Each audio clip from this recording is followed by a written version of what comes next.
মানুষের support and ভালোবাসার কারণেই কিন্তু আমি এটা জিতেছি।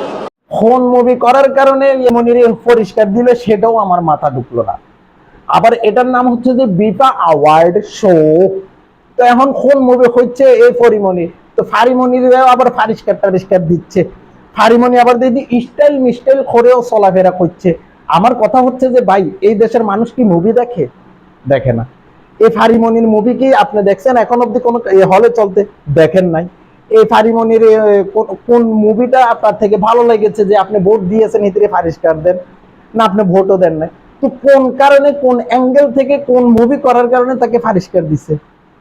তো ওই তার মানে বিফা অ্যাওয়ার্ড শো, এটা এতটা নিকৃষ্টতম অ্যাওয়ার্ড শো, এটা হচ্ছে গুলিস্তানের কাছাড়ের টাঙ্কির চাইতেও নিকৃষ্ট। তার কারণে এখানে যারা পাচ্ছে পরিষ্কার সবগুলাই হচ্ছে যে নিকৃষ্ট। আর ভাই, যে দেশে মুভি চলে না ওই দেশে আসে যে পুরস্কার। তো আমি খবর পেলাম যে নালায়ক সাকিব খান নাকি বলে প্রায় 50 কোটি 70 কোটি টাকা ইনকাম করে ফেলেছে বরবাদ না বরবাদ দিয়া। তো সাকিব খানের তো সর্বপ্রথম ফার্স্ট টাইম বিফা অ্যাওয়ার্ড দেওয়ার কথা ছিল, তো সাকিব খানকে দিল না কেন?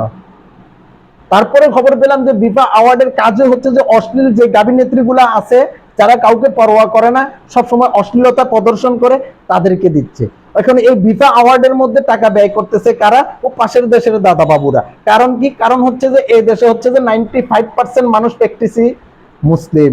এদের ইমান যদি ধ্বংস করতে হবে তাহলে নর্তকীদেরকে ব্যবহার করতে হবে। তো এই দেশে নর্তকী পাওয়া যাবে কোত্থেকে? অবশ্যই গাবিনেত্রীদের থেকে। তো এই গাবিনেত্রীদের থেকে নর্তকী গুলাকে তুলে আনার পরে এভাবে করে আমাদের সামনে প্রসব বেদনার মতো প্রসব করে। প্রসব করার পরে বুঝায়, এই দেখেন পরিষ্কার দিছি, আমরা ভালো অভিনয় করছি। আসলে কি তাই? না, অবশ্যই না। অভিনয় তারা কখনোই করতে পারে না। ওদের কাজে হচ্ছে যে অশ্লীলতা ছড়ানো। ওরা শরীরের বিভিন্ন সাইজ দেখাবে, ভূগোলের তল দেখাবে, নাভি দেখাবে, ইত্যাদি ইত্যাদি জায়গাগুলো প্রদর্শন করাবে এবং যুব সমাজটার মন বিগড়ে দেওয়ার চেষ্টা করবে। এখন এরা আবার বলে যে পোশাক কোনো ম্যাটারে না। অবভিয়াসলি পোশাক ম্যাটার। পোশাক কেন ম্যাটার?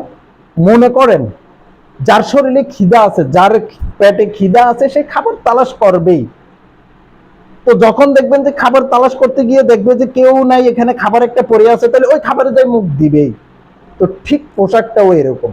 তো কাজেই সাধু সাবধান, তোমরা ওই তথাকথিত স্বাধীনতার কথা বলে অশ্লীলতা এই সমাজে প্রসব করবা, পুশ ইন করবা, তোমাদের পিছন দিয়ে পুশ ইন করে দেওয়া হবে ইনশাআল্লাহ।